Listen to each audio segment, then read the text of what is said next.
Hello and a very good evening. You're watching the news tonight on Rajya Sabha television with me, Frank Pereira. Here are the headlines.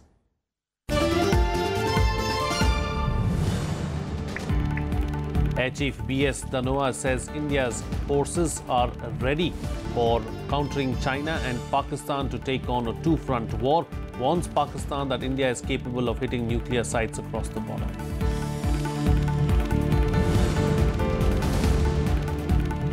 President Ramnath Kovind holds talks with Ethiopian President Mulatu Teshome in Addis Ababa. Both sides signed pacts in various fields.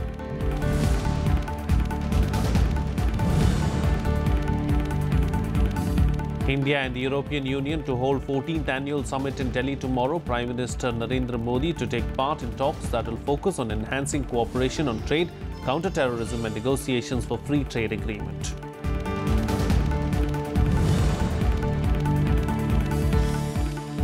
And Catalan leaders declare that independence from Spain is just a few days away. Spanish government responds with warnings that it will not accept blackmail of any kind. Asks Catalonia to return to the path of law.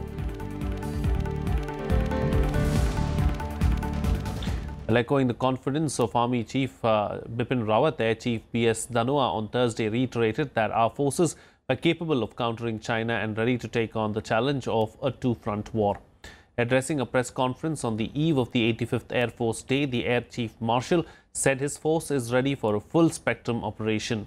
In a major warning to Pakistan, Air Marshal Dhanoa also said that his forces are capable of hitting nuclear sites across the border. But he added that any decision on a surgical strike involving the Air Force has to be taken by the government. The Chief of Air Staff also said that the IAF will achieve sanctioned strength of 42 fighter squadrons by 2032. A surgical strike is a decision that has to be taken by the government of India. Indian Air Force has, like I told you, capability to carry out full spectrum of air operations. As far as Air Force is concerned, it is the ability to locate, fix and strike. That is not only with tactical nuclear weapons, it is with any target across the border. Air Force has the capability to locate, fix and strike targets across the border. Well, President Ramnath Kovind held talks with his Ethiopian counterpart in Addis Ababa today. The two leaders signed agreements on trade, communication and media to boost bilateral ties. The two leaders discussed economic relations between the two countries and also support to Ethiopia in the power, healthcare and education sectors. President Kovind also announced aid of $185 million in the energy sector and $2 million in the pharma sector. After the talks, President Kovind and Teshome addressed the India-Ethiopia business dialogue and released a book titled India-Ethiopia 70 Years of Diplomatic Relations. Ethiopia has been the largest recipient of the Indian concessional lines of credit in Africa with commitment of over $1 billion.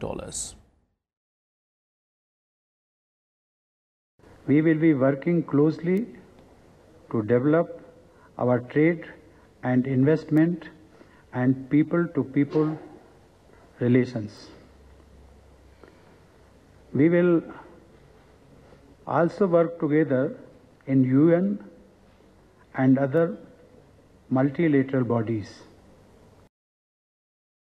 To its multifaceted relations with India and the wishes we have to further strengthen the long-standing historical relations between our two countries. Well, India and the European Union are working out a roadmap of cooperation for multipolarity in security and investment. At their 14th annual summit, both will discuss ways on how to improve environment of cooperation on counter-terrorism and dealing with Pakistan's terror state nexus. India and European Union will hold their 14th annual summit on Friday in Delhi. Prime Minister Narendra Modi, European Council President Donald Francis Tusk and President of the European Commission Jean-Claude Juncker would take part in the bilateral strategic dialogue. Both the Indian and European Union leaders will take stock of the implementation of the EU-India Agenda for Action 2020. Discussions will also focus on enhancing cooperation on counter-terrorism and maritime security. Also on the agenda will be talks on the next steps to relaunch negotiations for a free trade agreement. India and EU are also strategic partners since 2004. The 13th India-EU Summit was held in Brussels on 30th March 2016. The 14th Summit aims to deepen the India-EU strategic partnership and advance collaboration in priority areas for India's growth and development. After the summit, India will launch a special investment facilitation mechanism for EU investors in India. The move will facilitate removal hurdles for the EU in doing business. India's trade with EU totals $88 billion annually. It is also the largest destination for Indian exports. For the last 17 years, EU-based companies have invested around $83 billion, which is almost 24% of the total inflows in that period. India wants to increase the scope for EU investment further for its flagship Make in India mission. At a time when America is openly criticizing Pakistan for its involvement in the acts of terrorism, European Union is almost silent. Instead, Pakistan and European Union are planning to go in 5 years cooperation agreement from the next year. It will be interesting to see that how India persuades European Union not to encourage Pakistan in a way that encourages terrorism against India. Akhilesh Suman for Rajya Television with camera person Raj Thakur in Delhi. Well, the Election Commission has said that it would be logistically equipped by September 2018 to hold simultaneous polls for Lok Sabha and assemblies. The announcement by the poll panel came days after it issued a formal direction that paper trail machines will be used in all future elections where polls are held using EVMs. Speaking in Bhopal, Election Commissioner O.P. Rawat said that in response to the centre's query on what it would require for becoming capable of holding simultaneous polls, the panel asked for funds to purchase new EVMs and VVPAT machines. The poll panel also said that it has already placed the order for purchase of new EVMs and VVPAT machines after receiving funds from the centre. He said the poll body would get 40 lakh VVPAT machines by September 2018. Our correspondent Panchanan Mishra spoke to the Election Commissioner O.P. Rawat on the issue. Here's what he had to say. हमारे साथ बात करने के लिए निर्वाचन आयुक्त हैं O.P. Rawat ji. Rawat ji, ये बताएं कि लोकसभा और विधानसभा के चुनाव एक साथ कराना क्या ये फिजिबल है और इसको क्या निर्वाचन आयोग इसको सहमति देता है? फिजिबल अकॉर्डिंग टू कॉन्स्टिट्यूशन और लॉ अभी तो नहीं है, जब तक नेसेसरी अमेंडमेंट उसमें नहीं हो जाएंगे। लेकिन जहाँ तक इलेक्शन कमीशन के द्वारा चुनाव कराने का संबंध है, हम लोगों का फैक्टर इसमें कंस्ट्रेंट था, वो है ईवीएम की संख्या। दोनों के चुनाव एक साथ कराने पे डबल इलेक्ट्रॉनिक वोटिंग मशीन लगेंगी, लोकसभा का एक सेट और विधानसभा का एक सेट। तो करीब 40 लाख ईवीएम और वीवीपैट, क्योंकि अब हर चुनाव वीवीपैट के साथ होना है, तो 40 लाख मशीनों की ज़रूरत है। तो इसके बारे में जब पहली बार हम लोगों से पूछा गया इलेक्शन कमीशन से कि अगर ये साइमल्टेनियसली चुनाव हो तो इसमें क्या होना चाहिए, तो कमीशन ने यही बताया कि अगर पर्याप्त संख्या में ईवीएम वीवीपैट हमारे पास होते हैं तो फिर हम इसको कराने में सक्षम होंगे लॉजिस्टिकली। लास्ट में जो चुनाव हुए थे, उत्तर प्रदेश का भी था, उसके साथ चुनाव थे, तो उसमें सबसे बड़ा जो एक बात आई विश्वसनीयता को लेकर उठी थी। चुनाव आयोग ने उसको बखूबी सिद्ध किया था कि इसमें विश्वसनीयता में कोई कमी नहीं है। वीवीपैट की बात हुई कि वीवीपैट ज़रूरी हो गया, तो क्या अब उसके बाद से सारा आवंटन हो गया है और मशीनें और जितना जो फंड का आवंटन था वो हो चुका है, और उसके लिए कितना तैयार हैं आप? जी हाँ, वीवीपैट का पूरा आवंटन प्राप्त हो गया और उसके आधार पर ऑर्डर प्लेस हो गया और उसका बनना भी शुरू हो गया, डिलीवरी भी चालू हो गई, तो we are well placed for that. Well, the Gujarat High Court on Thursday rejected Zakia Jafri's petition challenging a clean chit by a Supreme Court-monitored SIT to the state's top politicians and bureaucrats in the 2002 Gujarat riots. The court also didn't accept Jafri's allegation of a larger conspiracy behind the riots. Her husband, Ehsan Jafri, a Congress leader, was one of 69 people killed by rioters who attacked Gulbarg Society in Ahmedabad on the 28th of February 2002. The petition filed by Zakia Jafri and the NGO Citizen for Justice and Peace alleged that the then Chief Minister Narendra Modi had turned a blind eye to the violence and had sought a criminal trial against the Prime Minister and 58 others. The High Court's Justice Sonia Gokhani, while rejecting Jafri's allegations, said that she can move higher forums or the Supreme Court against today's ruling. Jafri's lawyer claimed that the verdict was another setback for his client, who alleged that people involved in the massacre were being allowed to get away. Honorable Court held that the High Court does not believe the case of the revisionist so far the larger conspiracy is concerned. Secondly, there is no scope for remanding back to the trial court for the further hearing. And third, the right of the victims are kept open in the appellate jurisdiction, as the victims have also preferred the appeals before this Honorable High Court of Gujarat. Gujarat High Court has partly allowed the revision filed by Zakia Jafri seeking quashment of the order of learned magistrate giving clean sheet. We filed revision in High Court. Revision has been partly allowed by saying that the order of the magistrate is illegal to the extent of having no powers of investigation or ordering further investigation. US Defense Secretary Jim Mattis says that India and the US are working to turn big words into pragmatic realities. Describing India as a force for stability in South Asia, Mattis said that the Indo-US political relationship can be made more fruitful. He added that he was optimistic about the possibility as he could see both sides working together. Speaking at a congressional hearing on Afghanistan, Mattis said India and the US now have a strategic convergence of two natural partners, the two largest democracies in the world. Mattis also said that India had an outsized role to play in the region because of its size. US Defense Secretary Jim Mattis had met Prime Minister Narendra Modi, Defense Minister Nirmala Sitharaman and National Security Advisor Ajit Doval during his visit to India last week. Well, the BJP's three-day Jan Raksha Yatra on Thursday reached Pinarayi Vijayan, the native the native village of Kerala Chief Minister Pinarayi Vijayan. The three-day foot march that began on Tuesday is being led by the party's state head Kummanam Rajashekaran. However, BJP National President Amit Shah skipped the Yatra. Most shops remained closed when the Yatra reached Pinarayi. The BJP is holding the three-day-long campaign in Kerala's Kannur to boost morale of workers ahead of the 2019 general election. क्षेत्र ऐसा है कि जब से वो 14 महीने में सरकार में आए हैं, हमारे चार कार्यकर्ताओं के परिवार के सदस्यों की हत्या हो गई है। कहीं न कहीं हत्यारों का संरक्षण मिलता है सरकार के माध्यम से। और मैं यह कहना चाहूंगा, लोकतंत्र में लोकतंत्र की रक्षा होनी चाहिए और लोकतंत्र में हर राजनीतिक पार्टियों को काम करने का अधिकार होना चाहिए।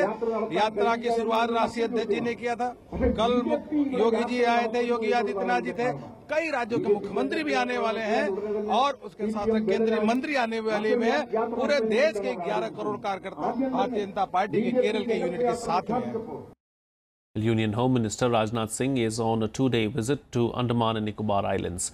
During his visit, the Home Minister will launch various development projects in the Union Territory. He is also scheduled to lay the foundation stone of shipping projects at the Marine Dockyard on Thursday. On Friday, Rajnath Singh will lay the foundation stone of various national highway projects at Diglipur and Uttara Baratang Bridge, Humphrey Strait in the Andaman Islands.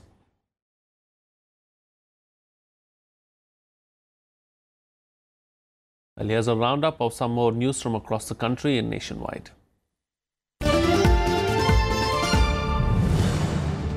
Rashtriya Janata Dal Chief Lalu Prasad is being questioned by the CBI in connection with alleged irregularities in giving the maintenance contract for two IRCTC hotels, a private firm.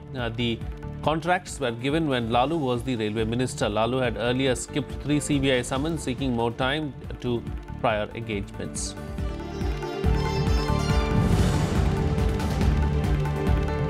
Addressing people in his Lok Sabha constituency today, Congress Vice President Rahul Gandhi criticized Narendra Modi's Make in India initiative. He said the government had failed as India produces 450 jobs every day, whereas China's daily output is 50,000. Further, he said that the country was facing two main problems, agricultural crisis and youth employment, which the Prime Minister should focus on.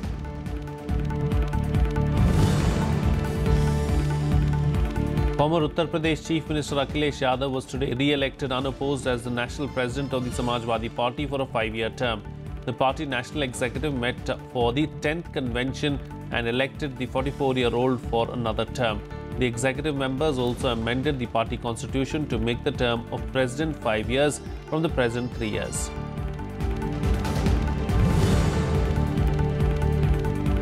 Maharashtra Navnirman Sena President Raj Thackeray addressed a rally to demand better facilities for Mumbai commuters after last week's Elphinstone stampede.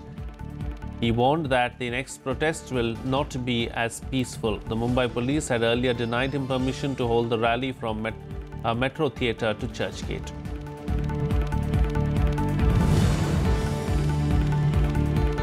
Forbes' list of the richest Indians was topped by Mukesh Ambani for the 10th year in a row. Mukesh Ambani holds a staggering 2.47 lakh crore rupees in net worth and is also one of the top 5 richest people in Asia. The magazine mentioned that Mukesh Ambani saw his wealth increase by 67% from last year. There was a 26% increase in the aggregate wealth of the top 100 richest people.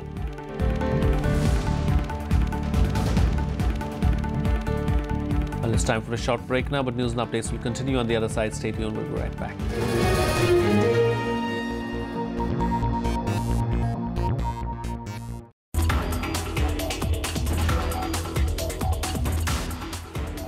In India, you could get dengue several times because there are 4 viruses of dengue, 1, 2, 3 and 4.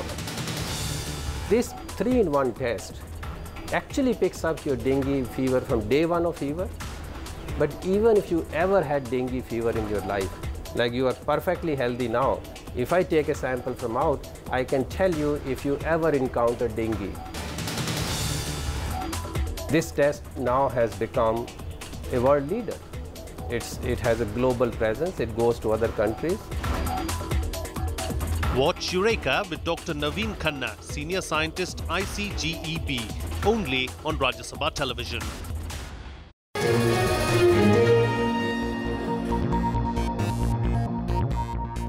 Welcome back. You're watching Rajya Sabha television. Well, news now from Spain, which is facing a political as well as a constitutional crisis. Catalan leaders have declared that independence from Spain is just a matter of a few days away. Although the Spanish government has warned that it will not accept blackmail of any kind, it has asked Catalan leaders to return to the path of law. The Spanish government warned Catalan leaders to return to the path of law before any negotiation on independence. In a televised statement, the Deputy Prime Minister said Spain won't accept blackmail of any kind after Catalan leader Carles Puigdemont indicated that independence could be declared next week. Es un dirigente contra la ley, contra las instituciones, contra Europa, contra la mayoría de los catalanes que ayer vieron y recibieron el mensaje del rey como un bálsamo frente a tanta incertidumbre y frente a tanto desasosiego. Y en lugar de atender la llamada a la moderación, a la cordura, a la convivencia democrática que todos los españoles apreciamos ayer en el mensaje de Su Majestad el Rey, Santa Maria said Puigdemont was going against the law, adding that he was completely detached from reality. Que no solo es un dirigente que está en contra de la ley, sino que está absolutamente fuera de la realidad. Causa sonrojo que Puigdemont le recuerde al rey sus obligaciones constitucionales cuando estamos precisamente aquí, porque el señor Puigdemont ha olvidado todas las suyas. The Catalan leader repeated his call for mediation with the Spanish government in order to reach a conclusion. Per això reitero el que ja vaig dir dilluns. Aquest moment demana mediació.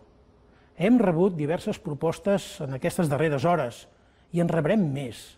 Totes elles coneixen de primera mà la meva disposició a emprendre un procés de mediació. Ho reiterarem tantes vegades com faci falta. Pau, diàleg i acord formen part de la cultura política del nostre poble. Tanmateix no hem rebut mai cap resposta positiva per part de l'Estat a cap de les opcions. As the Spanish and Catalan leaders trade barbs at each other, the residents urged for a dialogue. Consciente del problema que teníamos y de buscarle una solución antes que declararla DUI.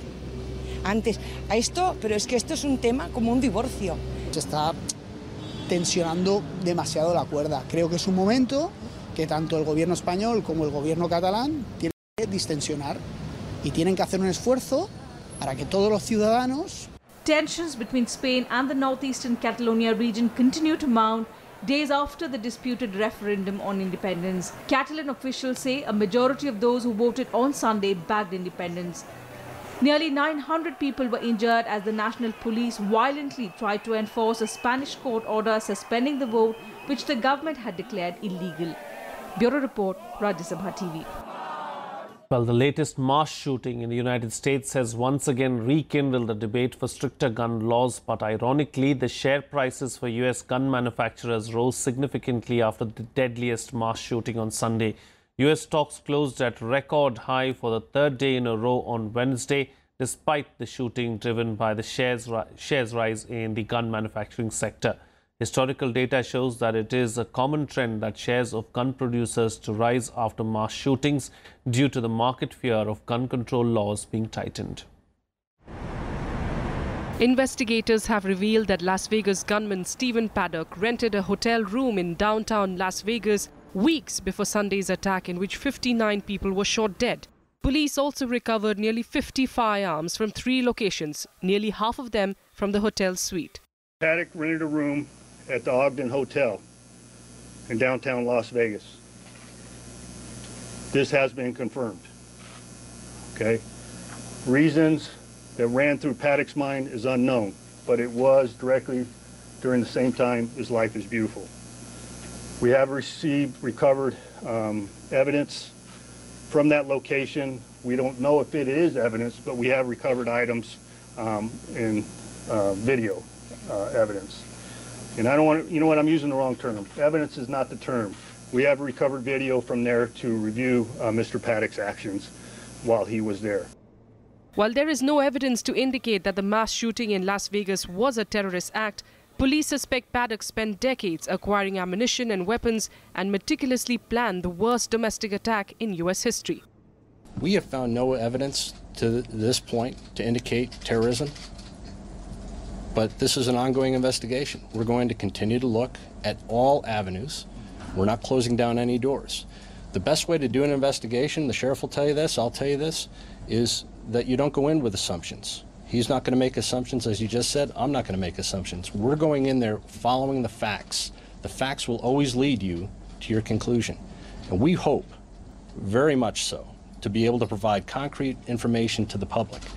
U.S. President Donald Trump visited Las Vegas on Wednesday to meet the first responders and victims of the mass shooting in the casino city. The mass murder that took place on Sunday night fills America's heart with grief. America is truly a nation in mourning. We pray for the recovery of the injured and those injured officers who so bravely threw themselves into danger when duty called. We stand together to help you carry your pain. You're not alone. We will never leave your side. In the deadliest mass shooting in U.S. history, Paddock opened fire at 22,000 fans attending a country music concert. Sunday's mass shooting has once again triggered the debate on gun control laws in the country. Nearly 12,000 people have been killed in gun violence, with 273 mass shootings in 2017 alone. On an average, more than 90 Americans lose their lives to gun violence every day. Bureau Report, Rajya Sabha TV. Well, here's a roundup now. International news in Global Buzz. Ecuador's president named Urban Development Minister Maria Alejandra Vicuna as vice president to replace Jorge Glass, who is being investigated in a corruption scandal. Glass was jailed on Monday night after prosecutors said he was linked to the payment of bribes by the company Oberbrecht. Bangladeshi authorities destroyed 20 boats that ferried Rohingya Muslims fleeing violence in Myanmar, accusing smugglers of using the huge exodus to bring methamphetamine into the country. According to the refugees, the border guards also arrested passengers and crew.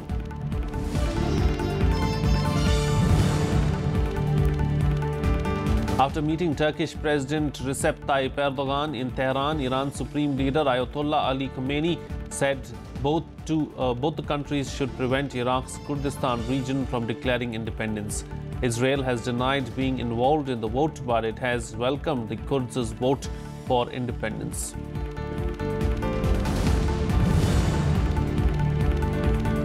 Saudi Arabia's King Salman arrived in Moscow to meet President Vladimir Putin. Both leaders are expected to discuss cooperation on oil production and differences over Syria and Iran during the first visit to Moscow by a reigning Saudi monarch.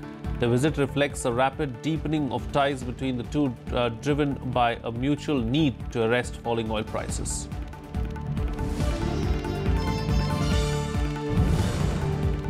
Well, let's now shift focus and bring you up to speed with some news from the world of sports and SportsBeat. Kentucky native Justin Thomas has been named the 2017 PGA Tour Player of the Year, as voted on by the Tour's membership for the 2016-17 season. Thomas won the first major, the PGA Championship at Quail Hollow in North Carolina, as well as 4 other wins on the PGA Tour this past season. He joins Tiger Woods, Jordan Spieth and Jack Nicklaus as the only players to have won 5 times, including a major before the age of 25 since 1960.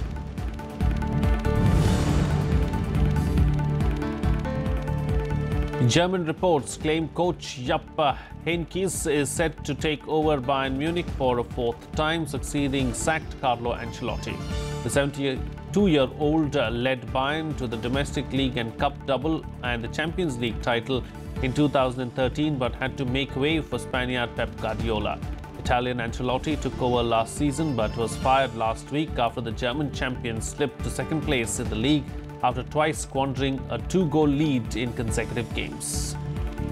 Heynckes has now not worked since 2013 and the club is yet to come out with an official confirmation.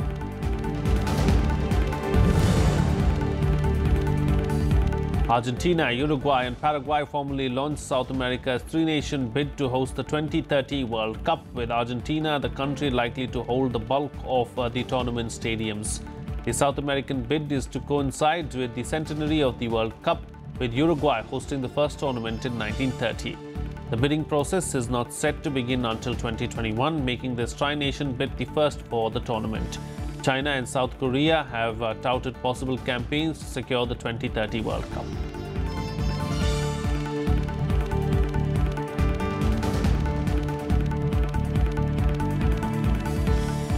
Well, that's it with this newscast. Good night.